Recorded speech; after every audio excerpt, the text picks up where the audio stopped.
Hi and welcome to Scholars tutorial. I am Jane and in this video we'll be talking about configuration of ranks. Now ranks and qualifications are used to actually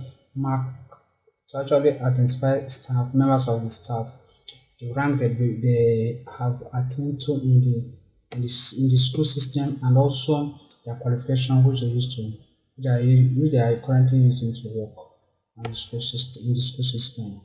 Now, the login account is the ICT admin account, and this is the account that has access to actually carry out this configuration. Now, clicking on this symbol to have access to more dashboard, or have access to the dashboard whereby you can actually work on this rank. Now, we can click on create rank. When we click on this create rank, it will give us a form where we will fill the parameters of our rank which we want to use. Now, the name of your rank, we can call it a level.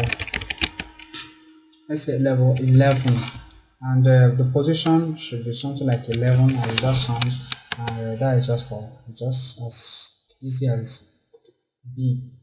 And we have that the name is level 11 and the position is 11. We can view previous ranks which has been created before, and when we view the previous rank, we find out that we have level 11, level 10, level 15, level 8. We can actually activate the level that was previously deactivated, or we can edit that to maybe edit that to level 12. Edit that to level 12 and change this into the 12th position and click on edit.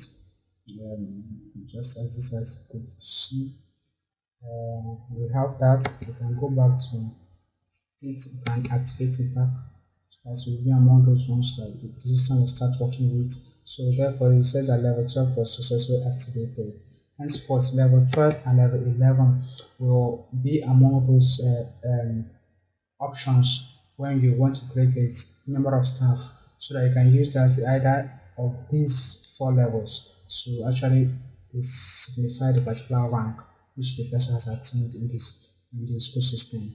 Well, thank you for checking out this video, and we look forward to seeing you in the next video. And make sure the school is subscribed to all scholars.